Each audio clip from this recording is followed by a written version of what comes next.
나 주님만 따라가리.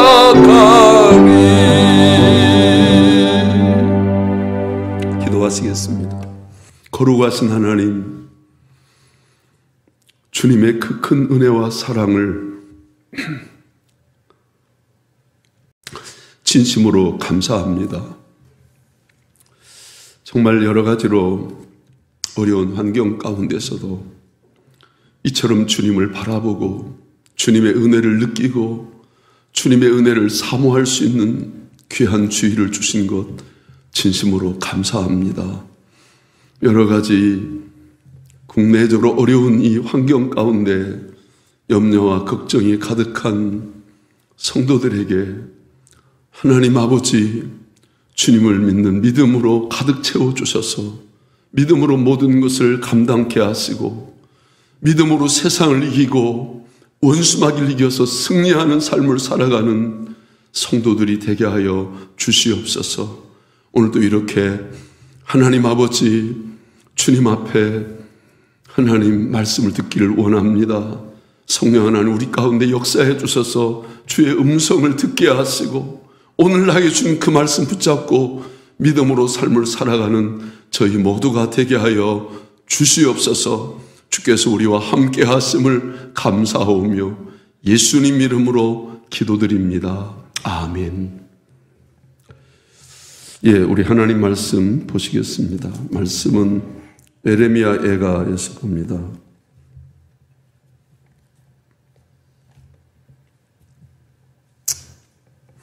3장 19절에서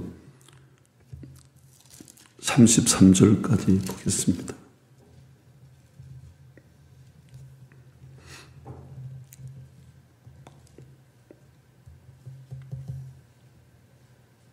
같이 합독하겠습니다. 내 고초와 재난 곧 쑥과 담즙을 기억하소서.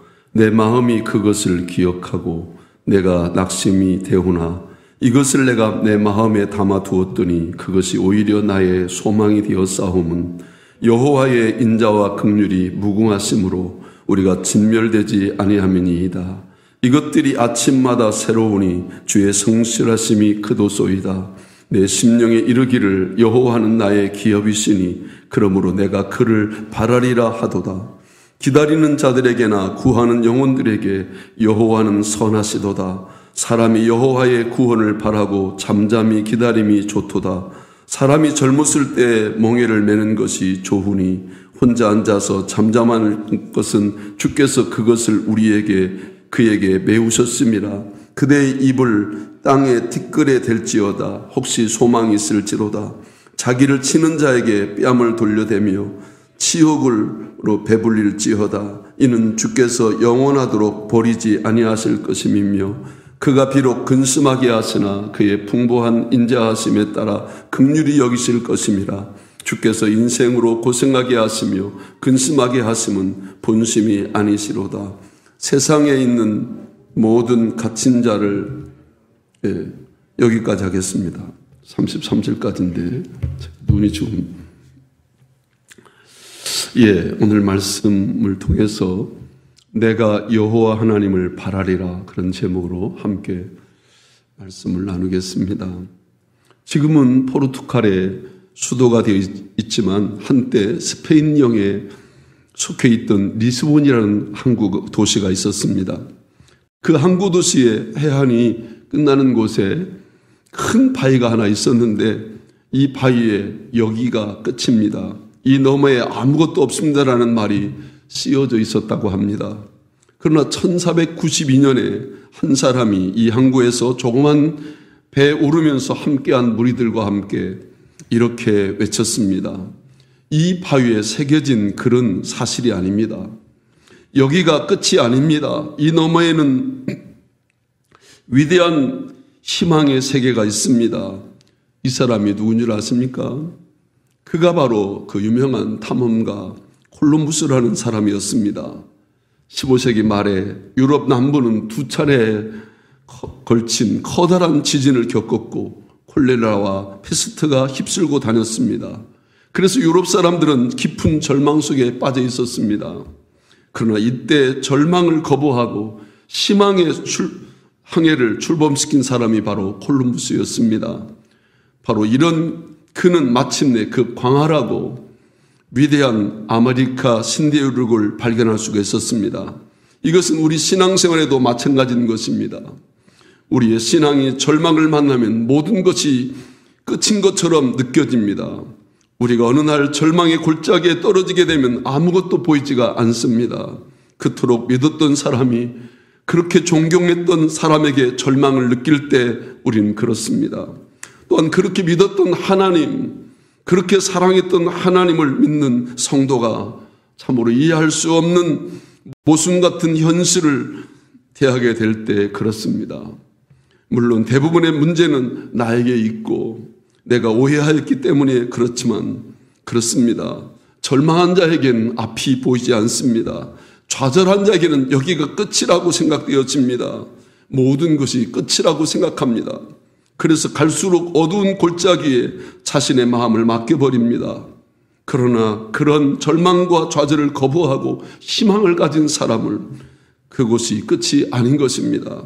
그에겐 별다른 세계, 더 위대하고 아름다운 희망의 세계가 보여질 뿐인 것입니다. 더 찬란하고 무궁한 축복의 세계를 하나님이 열어주실 것입니다.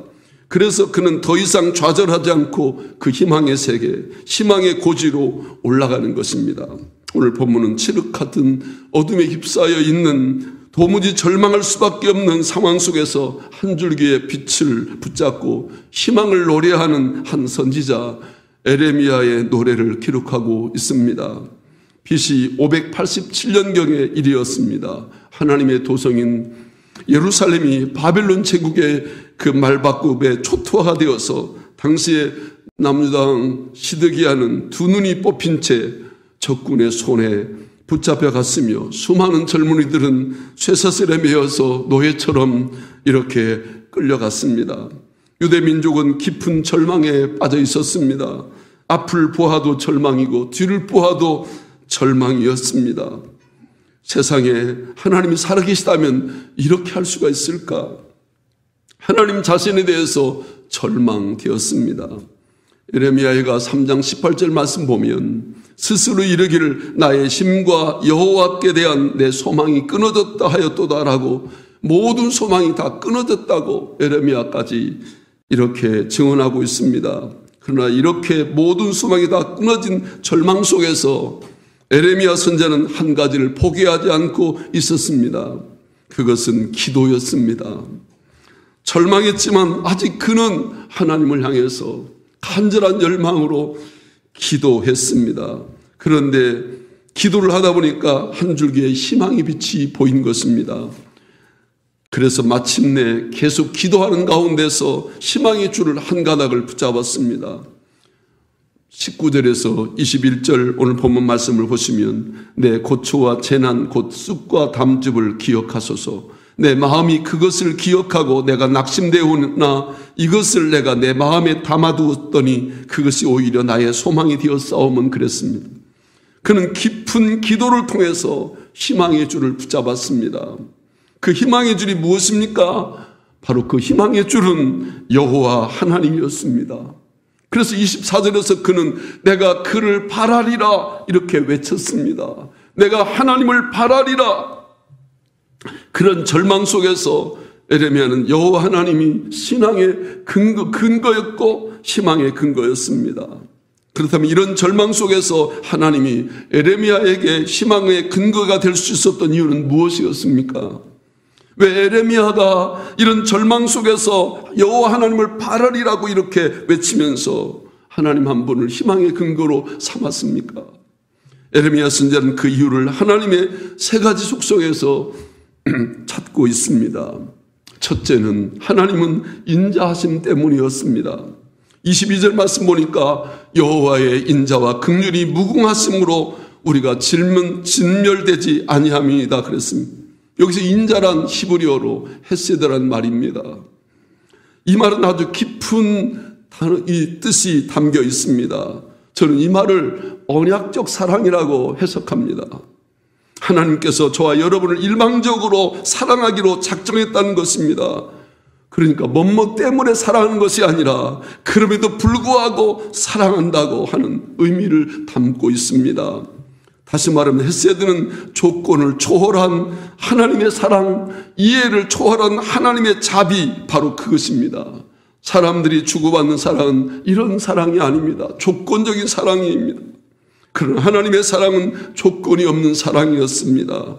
내가 죄임에도 불구하고, 내가 하나님과 원수임에도 불구하고 나 같은 죄인을 위해서 아낌없이 생명을 주면서 그렇게 내 죄값을 지불하신 하나님의 그 사랑이 바로 우리가 알고 있는 사랑이고, 에레미야가 그 하나님의 사랑을 발견하게 되어진 것입니다. 에레미야는 이 하나님의 헤세드의 희망을 걸었습니다. 지금 나라가 망하고 민족이 노예로 끌려가는 상황 속에서도, 그래서 하나님을 향해서도 절망할 수밖에 없는 현실 가운데서도 다시 한번 이 하나님의 헤세드의 희망을 걸었습니다. 하나님은 우리를 버리지 않으십니다. 어떤 경우에도 하나님 우리를 포기하지 않습니다. 아무리 우리나라가 망하고 우리가 노예로 끌려가도 하나님은 우리를 절대로 버리지 않는다는 것이 바로 에레미야의 고백이었고 믿음이었습니다. 그래서 에레미야는 좌절하지 않습니다. 이 희망의 줄을 붙잡고 더 끈질기게 하나님 앞에 엎드려 기도했습니다. 그렇습니다. 하나님 우리를 사랑하십니다. 저 십자가를 보십시오. 거기 하나님의 그 큰 사랑이 담겨 있지 않습니까? 나 같은 죄인을 위해서 내 모든 죄를 대신 짊어지시고 십자가에서 내 죄값을 지불하시고 죽음을 당하신 예수님의 그 큰 사랑이 저 십자가 속에 담겨 있습니다. 그 사랑으로 우리가 이렇게 오늘 여기까지 믿음으로 살아온 것입니다. 우리가 실수하고 넘어져도 하나님은 우리를 사랑하십니다. 아무리 우리가 못된 짓을 하고 저주받을 짓을 해도 하나님 우리를 포기하지 않습니다. 왜냐하면 하나님의 인자하심 때문에 그렇습니다. 우리는 이 하나님의 사랑을 믿고 이 하나님 사랑을 붙잡아야 할 것입니다. 이것이 오늘 우리가 살아가는 이유요, 그리고 우리가 희망을 잃지 않는 이유가 바로 하나님의 인자하심, 하나님의 헤세드, 그 하나님의 사랑이 우리에게 임하였기 때문에 그렇습니다. 두 번째로 하나님의 긍휼 때문이었습니다. 긍휼이라는 말은 일반적으로 측은히 여기고 불쌍히 여긴다, 그런 말이 일반적인 의미입니다. 그러나 히브리어의 뜻은 좀 더 깊습니다. 히브리어의 의미는 약한 자의 약점과 결점을 충분히 알고 배려와 아량을 베푸는 사랑을 의미합니다. 다시 말하면 우리의 연약함과 우리의 약점과 우리의 문제를 너무나 잘 아시고 측은함을 가지시고 최대한 은혜를 베풀어 주신 하나님의 그 큰 사랑, 그것이 바로 긍휼하심인 것입니다. 물론 이 하나님의 사랑에 대해서 우리가 알아야 될 것은 하나님의 사랑 속에 이러한 자비와 긍휼도 있지만 공의도 있다는 사실입니다. 이것이 바로 하나님 사랑의 양면성인 것입니다. 우리 하나님은 인자와 긍휼을 베푸시는 분이기 때문에 우리의 죄도 용납하시고 덮어주시는 분이 아닌 것입니다. 우리가 죄를 지면 반드시 하나님은 그 죄에 대해서 징계하시고 채찍질하십니다. 인정사정 없이 채찍질하실 때도 있습니다. 계속해서 자기의 길을 고집하고 계속 자기의 그릇된 길로 자기 생각대로 나아가면 내 삶을 갈기갈기 찢어서라도 그래서 돌이키게 하시는 하나님의 공의가 있습니다. 더 이상 하나님께서 우리를 사랑하지 않으시고 영영 우리를 버리시는 것처럼 때리십니다. 우리를 영영 저주하시듯 그렇게 우리를 찢으십니다. 그때 우리는 소망이 하나도 안 보입니다. 모두가 절망이며 모두가 온통 좌절인 것입니다. 하나님이 나를 사랑하신다면 이렇게 하실 수 있단 말인가? 하나님이 나를 이렇게 버릴 수 있단 말인가? 그러나 우리가 새롭게 알아야 될 것은 분명히 있습니다. 그것이 바로 우리를 향하신 하나님의 사랑이라는 것입니다. 하나님은 사랑하시기 때문에 때리시는 것입니다. 우리가 죄짓지 않고 지옥 가지 않게 하기 위해서 더 이상 우리가 하나님의 큰 재앙이나 저주를 당하지 않도록 하기 위해서 하나님은 징계하시고 채찍질하시고 때리시는 것입니다. 제 중량에 따라서 처절하게 때리십니다. 그래서 히브리서 12장에서는 이렇게 말씀해 주셨습니다. 히브리서 12장 6절에서 8절 말씀 보면 주께서 그 사랑하신 자를 징계하시고 그가 받으시는 이 아들마다 채찍질 하심이라 하였으니 너희가 참음은 징계를 받기 위함이라. 하나님이 아들과 같이 너희를 대우하시나니 어찌 아버지가 징계하지 않는 아들이 있으리요. 징계는 다 받는 것이거늘 너희에게 없으면 사생자요 참 아들이 아니니라.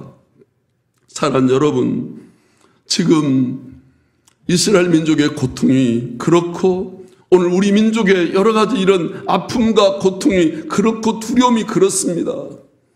뼈저리게 고통하면서 좌절을 맛보고도 있습니다. 도대체 앞이 보이지 않는 것처럼 느껴질 때도 있습니다. 거대한 바벨론의 제국에 의해서 힘이 있어 대항하는 남자들은 다 죽임을 당했습니다. 그리고 여자들은 그 군사들에 짓밟히고 커다란 고통을 당했습니다. 젊은이들은 쇠사슬에 묶여서 포로가 되어 바벨론으로 끌려갔습니다. 남아있는 자들은 대항을 아무런 힘이 없습니다. 먹을 것이 없어 굶어 죽어가고 있었습니다. 그런데도 살기 위해서 그들이 시키는 대로 맷돌을 돌리며 땔감을 해다가 바쳤습니다. 절망적인 상황 아닙니까? 그런데 하나님은 이처럼 하나님의 백성을 때리실 때 하나님 마음이 시원하시겠습니까? 그것은 사랑일 수 없습니다. 그렇다면 보복하시는 거니까요. 이때 하나님의 마음은 더 아픈 것입니다. 더 쓰라리고 더 고통스럽습니다. 오히려 하나님은 우리에게 채찍질 하시면서 마음으로는 울고 계시는 분이 바로 하나님의 긍휼하심인 것입니다.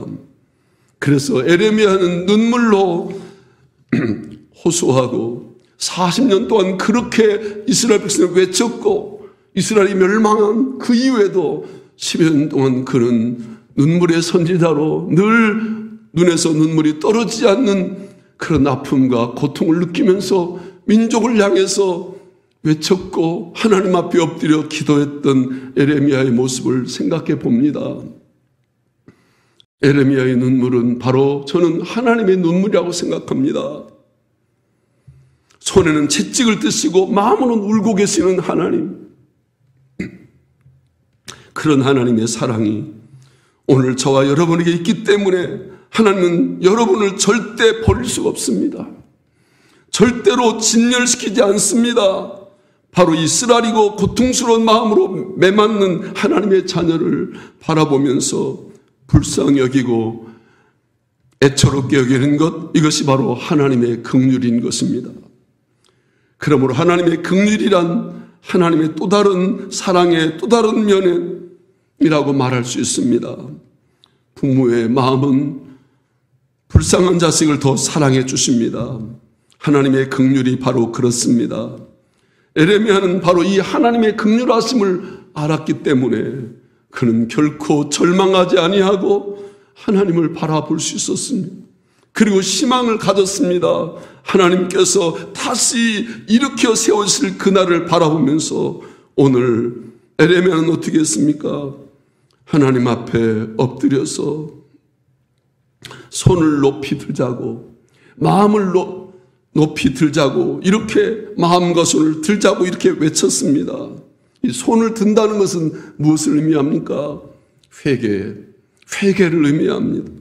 지난날에 잘못한 마음을 회개하고 하나님 앞에 자신의 삶을 내어 맡기는 것입니다. 이렇게 권면한 이유는 하나님의 긍휼 때문이었습니다. 그 하나님의 긍휼하심 때문에 절망 속에서도 희망을 잃지 않을 수 있었습니다. 22절 말씀을 보십시오. 여호와의 인자와 긍휼이 무궁하심으로 우리가 진멸되지 아니함이니이다 그랬습니다. 이 하나님의 긍휼 때문에 결코 진멸하지 않습니다.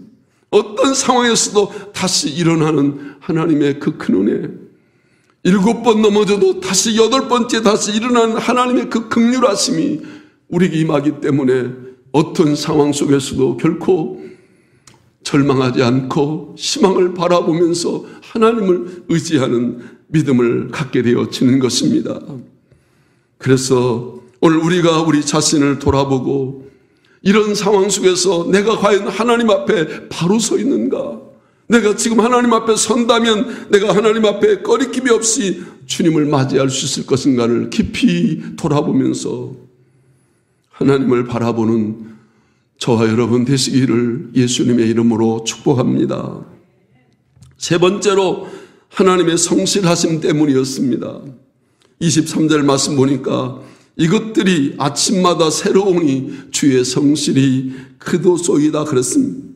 이것들이 아침마다 새로우니 이 하나님의 사랑과 긍휼하심이 날마다 아침마다 새롭게 다가오니까, 그러니까 에레미야는 실망하지 아니하고 주님을 바라볼 수 있었던 것입니다. 이것을 하나님의 신실하심, 성실하심이라고 말합니다.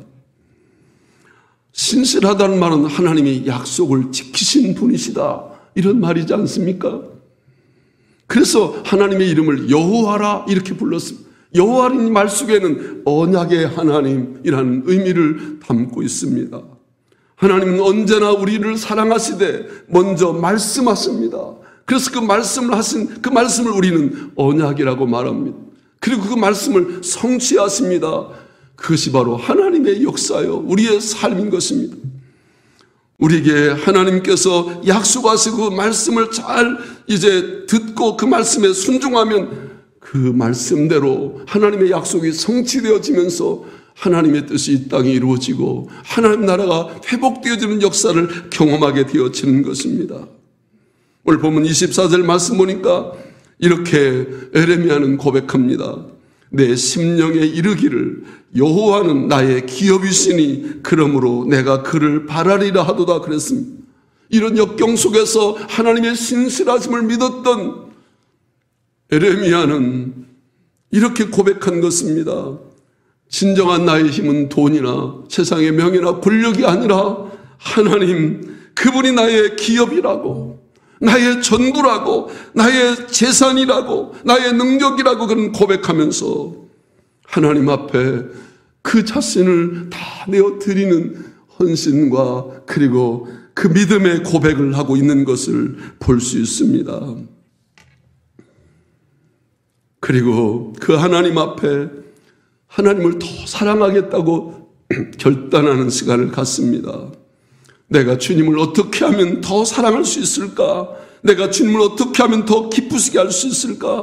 내가 어떻게 하면 주님을 더 잘 섬길 수 있을까? 그것이 바로 에레미야의 고백이었고 결단이었습니다. 오늘 본문에 이 에레미야가 몇 가지 결단을 하는 것을 정리하면서 말씀을 이제 맺어야 되겠습니다. 첫째로 그는 하나님을 바라보았습니다. 이 바라봤다는 것은 오늘 본문 24절에서 26절 말씀 보면 내 심령에 이르기를 여호와는 나의 기업이시니 그러므로 내가 그를 바라리라 하도다. 기다리는 자들에게는, 구하는 영혼들에게 여호와는 선하시도다. 사람이 여호와의 구원을 바라고 잠잠히 기다림이 좋도다 그랬습니다.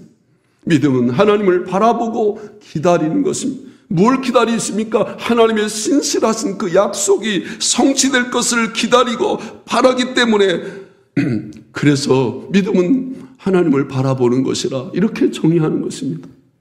사랑하는 여러분, 어떤 상황 가운데서도 우리의 시선을 주님을 향해서 주님을 바라볼 때 주님의 임재하심을 경험하고 그리고 그곳에 하나님의 나라가 이루어지는 것을 체험하게 되어질 줄로 믿습니다. 28절 말씀 보니까 혼자 앉아서 잠잠할 것은 주께서 그것을 그에게 메우셨음이라 그렇습니다. 그에게 주어진 모든 멍에가 우연이 아니라 힘이 없어서 맨 것이 아니라 하나님이 그에게 지어주셨다. 그래서 이 모든 고난이 바로 하나님이 내게 메워주신 그런 십자가요 내게 메어주신 그런 제 짐이라는 사실을 예레미야는 깨달았습니다. 그러므로 예수님처럼 이렇게 하나님 뜻이 분명해질 때 하나님의 뜻 앞에 순복하고 잠잠히 당신의 길을 묵묵하게 걸어가셨던 것을 볼 수 있습니다. 두 번째로 하나님 앞에 엎드린 것입니다. 오늘 보면 29절 말씀 보니까 이렇게 말했습니다. 그대의 입을 땅에 티끌에 댈지어다. 혹시 소망이 있을지로다 그랬습니다.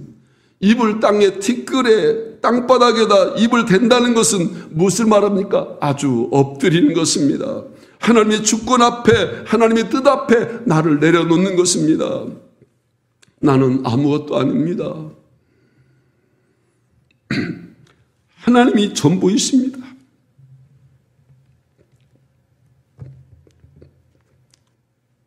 그렇게 고백하고 하나님의 뜻 앞에 온전히 순복하면 그 다음에 역사는 하나님이 하시는 것입니다. 십자가를 지시고 돌아가시자 그 다음 역사는 하나님이 그를 살리시고 지극히 높은 보좌 위에 앉히셔서 모든 이가 그 보좌 앞에 무릎을 꿇었다고 말하고 있습니다. 사랑하는 성도 여러분, 지금은 엎드릴 때인 것입니다. 멍하니 그냥 기다리는 것이 아닙니다. 높아졌던 나의 교만과 하집을 다 내려놓고 하나님 앞에 엎드리는 것입니다. 이렇게 낮아지는 곳에 하나님의 은혜가 임하는 것을 경험할 수 있습니다. 베드로전서 5장 5절 말씀 보니까 젊은 자들아 이와 같이 장로들에게 순종하고 다 서로 겸손으로 허리를 동이라. 하나님은 교만한 자를 대적하시되 겸손한 자들에게는 은혜를 주시느니라 라고 말씀해 주셨습니다. 지금 하나님 앞에 엎드릴 때인 것입니다. 지금 하나님 앞에 우리는 찬양하듯이 하나님 나는 아무것도 아닙니다. 주님의 은혜가 없으면 나는 한순간도 살 수 없습니다. 이렇게 고백하면서 주님을 꼭 붙잡고 주님의 은혜 가운데 머무는 성도가 되시기를 예수님의 이름으로 축복합니다. 세 번째로 고난을 받아들이라는 것입니다. 30절 말씀 보니까 자기를 치는 자에게 뺨을 돌려대며 지옥으로 배불릴지어다 그랬습니다. 이런 고난과 아픔을 불평하지 말고 하나님의 징계를 기꺼이 받아들이라 이렇게 권면하고 있습니다. 왜 그렇습니까? 오늘 31절 32절 말씀 보니까 이는 주께서 영원하도록 버리지 아니할 것임이며 그가 비록 근심하게 하시나 그의 풍부한 인자하심에 따라 긍휼히 여기실 것임이라 그랬습니다. 이는 주께서 결단코 버리지 아니하신다. 지금도 근심하게 하지만 그의 풍부하신 인자하심에 따라 긍휼히 여기실 것을 말씀하고 있습니다. 그렇습니다. 하나님의 긍휼하심, 하나님의 인자하심, 하나님의 성실하심을 믿기 때문에 우리는 결코 절망하지 아니하고 주님을 바라보고 기다리는 것입니다. 오늘 중요한 비밀을 예레미야는 이렇게 가르쳐 줍니다. 33절 말씀 보니까 주께서 인생으로 고생하게 하시며 근심하게 하시면 본심이 아니시로다 그랬습니다. 주께서 고생하게 하시고 근심하게 하시는 것은 결코 주님의 본심이 아니라는 것입니다. 하나님의 본심은 분명합니다.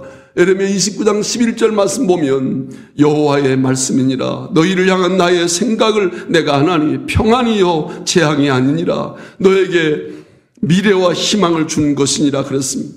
하나님은 오늘 저와 여러분에게 고난과 역경 그 자체가 목적이 아니라 그것을 넘어서 미래와 희망을 주는 것이 하나님의 목적인 것을, 하나님의 본심인 것을 말씀해 주고 있습니다.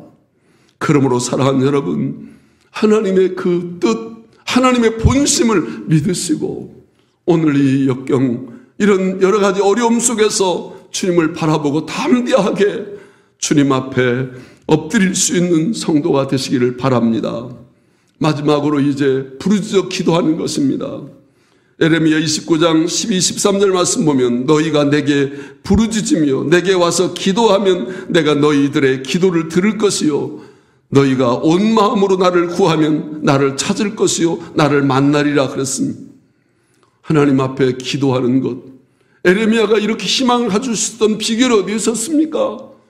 그 어려운 역경 속에서 주위 사방을 돌아보아도 다 막혀 있지만 이 위가 열려 있지 않습니까? 그는 하나님 앞에 엎드려 기도할 때 하나님의 응답을 받았고 하나님의 본심을 알게 되었고, 그래서 그는 하나님을 만나고, 그리고 하나님이 주신 그 희망을 이제 그가 붙잡을 수 있었던 것입니다. 그렇습니다. 하나님을 찾으면 만날 수 있습니다. 그래서 지금은 은혜 받을 만한 때요, 지금이 바로 구원의 날이라고 말씀하고 있는 것입니다. 여러분, 왜 우리가 걱정합니까? 그것은 걱정할 수밖에 없는 상황을 바라보기 때문에 그렇습니다. 절망할 수밖에 없는 현실을 바라보면 절망할 수밖에 없습니다. 하나님을 바라보지 않고 상황을 바라보기 때문에 그렇습니다.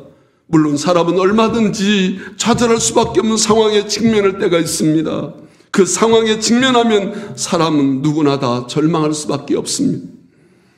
어떤 사람은 자신의 팔자와 운명을 비관하며 좌절합니다. 어떤 사람은 타고난 외모와 생김새 때문에 절망합니다. 그러나 여러분, 오늘 우리는 이 모든 역사의 주권자이신 하나님이 내 아버지인 것입니다. 내 하나님이 나의 주님이시고 나의 능력이시며 나의 힘이신 것입니다. 우리가 하나님을 바라보고 하나님 앞에 이 모든 염려와 걱정을 다 내어놓고 맡길 때 하나님의 구원의 역사를 체험할 줄로 믿습니다. 이제 말씀을 맺겠습니다. 지금 우리에게 닥쳐온 어려움, 나 혼자만 겪는 것이 아니라 우리 모두가 겪고 있는 아픔이요 무거운 짐입니다. 그러나 너무 염려하지 마십시오. 이 모든 역사의 주권자가 바로 하나님이신 것입니다.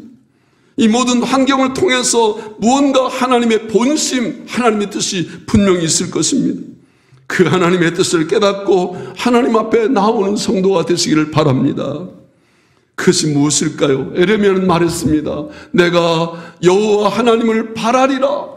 여호와 하나님을 바라보고 나가겠다고 그는 말하고 있습니다. 하나님의 인자하심과 긍휼, 그리고 성실하심을 이제 바라보는 에레미야의 마음은, 비록 환경은 어렵지만 마음은 하나님의 평강이 그 마음과 생각을 지켜주셔서 마음의 하나님 나라를 경험하게 되고 되었음을 이제 믿습니다.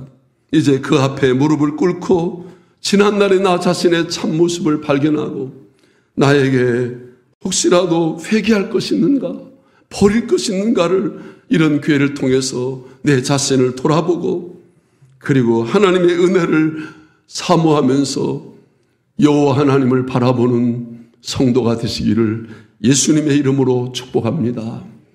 이 시간 기도하겠습니다. 말씀을 붙잡고 기억하면서 하나님, 내가 여호와 하나님을 바라보겠습니다. 하나님, 하나님의 그 인자하심과 긍휼하심, 그리고 하나님의 성실하심을 하나님 믿습니다. 내가 어떤 상황에서도 하나님을 바라보고 하나님 앞에 엎드려서 기도하겠습니다.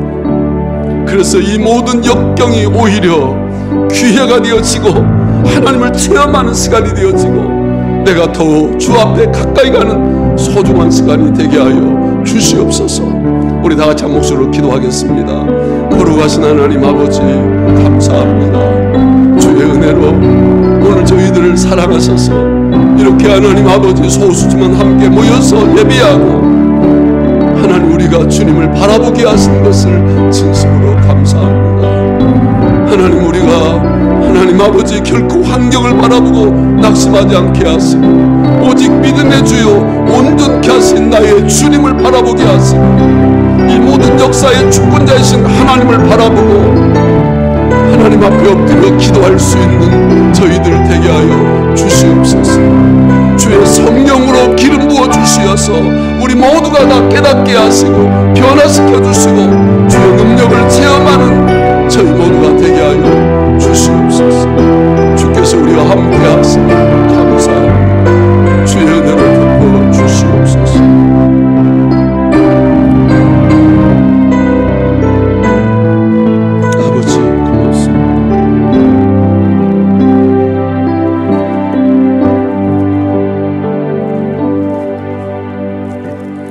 거룩하신 하나님, 참으로 연약한 저희들을 여전히 사랑해 주셔서 주님 앞에 나와서 주님을 바라보게 하시고 주님의 인자하심과 긍휼하심, 주님의 그 큰 신실하심을 우리가 믿고 바라보면서 이렇게 믿음으로 서게 하심을 진심으로 감사합니다.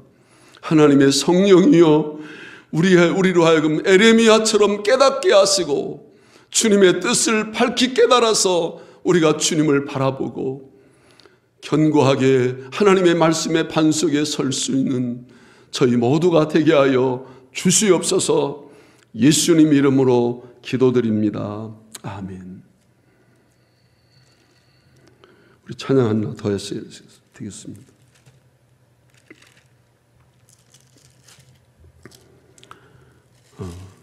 찬송가.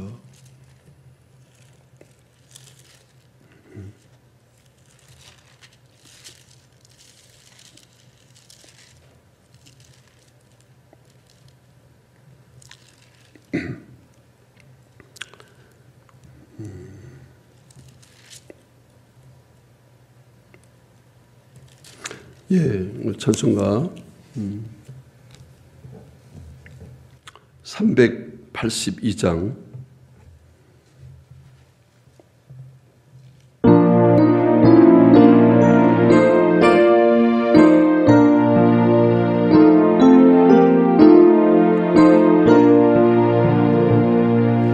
너 근심 걱정 말아라 주 너를 지키리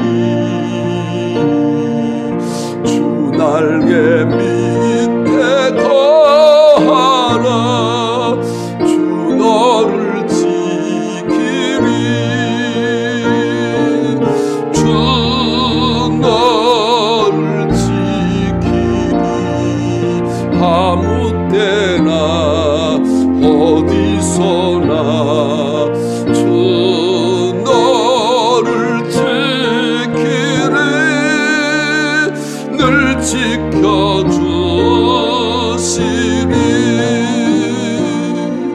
어려워 낙심될 때에 주 너를 지키리 위험한 일을 당할 때 주 너를 지키리 주 너를 지키리 아무 때나 어디서나 주 너를 지키리 늘 지켜주시리 4절 어려운 시험 당해도 어려운 시험 당해도 주 너를 지키리 구주의 품에 거하라 주 너를 지키리 주 너를 지키리 아무 때나 어디서나 주 너를 지키리 늘 지켜주시니